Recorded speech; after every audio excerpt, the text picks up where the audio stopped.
reality than that of the other three main Western religions. The Gnostic texts are constantly pointing out that they believed the Earth was being invaded from an off-planet species called the Archons. The Archons were like an intergalactic spiritual parasite that invades the minds and psyches of common people, turning them into a type of psychopath. The Gnostics believed that these negative entities had entered into the psyches of most of our leaders, whether they're kings or politicians. What I found so compelling about the Nag Hammadi texts, well, a number of things. One, that they were where they were for so long, from it's estimated maybe 400 BC and the information going back further, that they couldn't be messed with, like the texts in the religious books that have been out in the open and therefore had the potential for being changed. And of course, biblical texts have been changed massively. So that was a big, compelling thing for me, that you were looking at what they really said rather than a manipulated version of it. But what hit me more than anything else, and was important for me, is that I came across them only after I had concluded many things from other sources of research since 1990. And so I wasn't looking at them as a one-stop shop for a belief system. Oh, the Nag Hammadi text, that's my belief system. They were more a confirmation, another significant strand in the tapestry of the correlation of information, ancient and modern. And what do they talk about? They talked about a force which they called archons. They call them the formless ones because in their base state they have really no form. And I symbolized this archontic force, shall we say, as basically a computer virus. It's a very distorted state of awareness. And when it manifests itself in some extreme in humanity, we call these people psychopaths. It's a deeply extreme beyond belief, psychopathic state of awareness. And they describe how this awareness, which they call among other names the demiurge or the ruler, created a fake reality by making a sort of bad copy of the original reality. Now, we're back here to the ancient modern correlation, because I'm saying what they were describing in their own language and their own symbolism from long ago as we perceive time, another illusion, is actually they're describing the creation of the simulation. And it is my view that the Lord, God, and the Gnostics who were responsible for these Nag Hammadi texts, the Gnostic belief system, they describe the main manifestation of this force as the Lord Archon or demiurge. What's being described in Genesis is not the creation of the world, but the creation of the simulation. And the bloodthirsty God of the Old Testament, I say, is this archontic force. And the Gnostics described how, in very similar terms, although from another angle, as the Bible talks about how the sons of God, actually the sons of the gods in the original text, interbred with the daughters of men and basically changed the human race. What the Gnostics do is talk about basically the same thing in the Nag Hammadi texts, but they talk about the infusion as a result of this of what they call the counterfeit spirit. The counterfeit spirit is, for me, an expression of this distortion. And the common theme through the ages of some force of good and some force of what people call evil battling for supremacy. When people talk about they have a dark side, I say that's this counterfeit spirit. And the Native Americans have this concept of two wolves inside people. One is goodness and empathy and compassion. One is evil, violence, hatred. And they say, which wolf wins? The one you feed the most. And of course, we have a society in this fake reality specifically designed to make us feed the counterfeit spirit, which is this archontic distortion, as I call it, influencing human behavior and human perception. And it's a frequency band.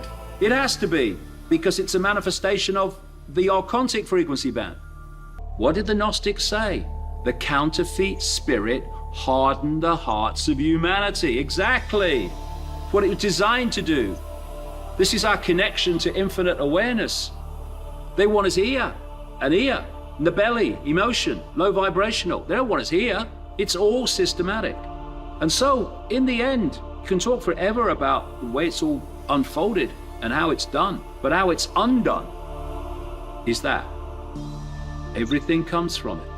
This knows because it's connected to that level of awareness that does know. This society worships the intellect. The intellect is the village idiot compared with knowing, with wisdom that comes from here. And therefore, the whole education system, the media, all of it, all the sources of information are directed at the intellect, not the true self. And so we celebrate scientists because they have a great mind. But do they have a great consciousness beyond mind? And we can change that whenever we choose, because we're in control. The idea that some external force is in control is completely illusory. It is in theoretical control because it's persuaded us we have no power and no control over our lives and no control over events. And why we believe that will be our experience. But we can change it tomorrow, we can change it now, just a choice. To pull this together, I'm saying that what we call the reptilians and also the greys, others too, I say that they are manifestations of this archontic force. And how interesting that the Nag Hammadi texts talk about two of the ways that this archontic force, as I call it, takes form, is through a reptilian form and through a form that is like a grey fetus. And therefore, what the reptilians are doing and what the greys are doing in manipulating human society are manifestations in form of this archontic force.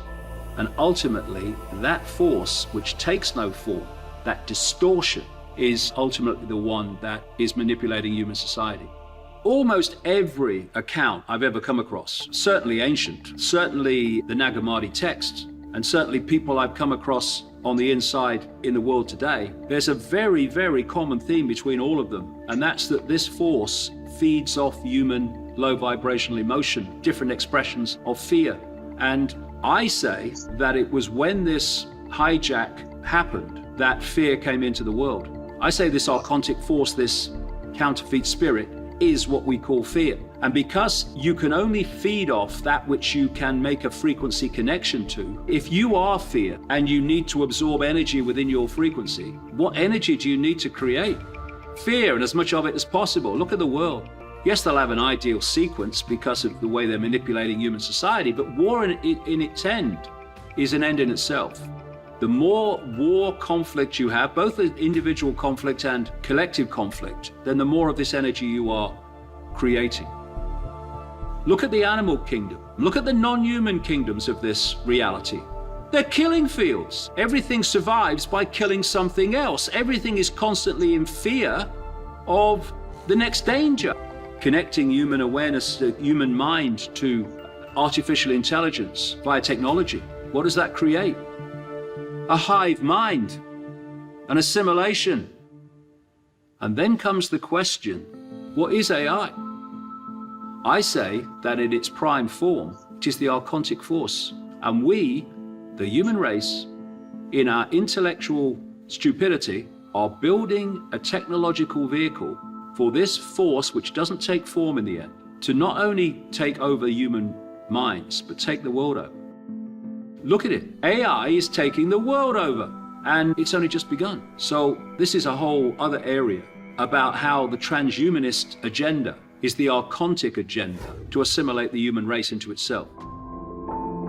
Fascinating movement that took place between roughly 600 BC and just a little into the AD years, almost 1,000 years, where all of a sudden all these philosophies arose, like some of the philosophies of Plato. The Gnostics later came along that adopted some of those philosophies. And in India, you get the similar thing. They often started off as philosophies like Buddhism, where Buddha said the gods are not the highest thing here, and these philosophies generally tried to help people escape the reincarnation process. For example, some of the Greek philosophers that arose from Platonic philosophy saying the same thing.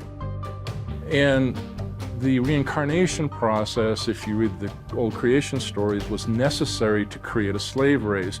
You had to basically keep a soul in the human body and keep it stuck there, or at least returning, If you wanted to keep the slave race going, we have to escape that, and that was rather revolutionary.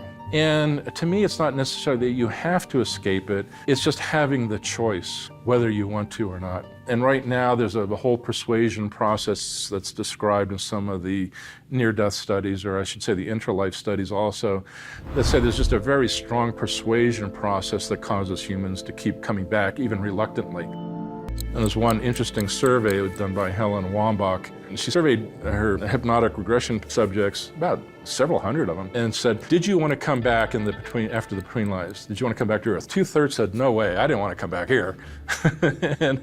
and we see that in the near-death studies too. Dr. Long has pointed that out too, that even before they go, even when they're going to come back, they say, I don't want to come back here. So that just shows that there's sort of a problem in this process. There's so much evidence right now, I think, in near-death studies, in the between lives studies, reincarnation studies, good serious work by real professional people doing it. I think it's just inescapable to conclude that, yeah, the consciousness is separate from the body, that the body relies on this separate consciousness. People call it a spirit, a soul, whatever you want to call it. So the ancient Greeks, they started to develop a philosophy that the body became a prison for the soul. And that became then the Gnostic idea that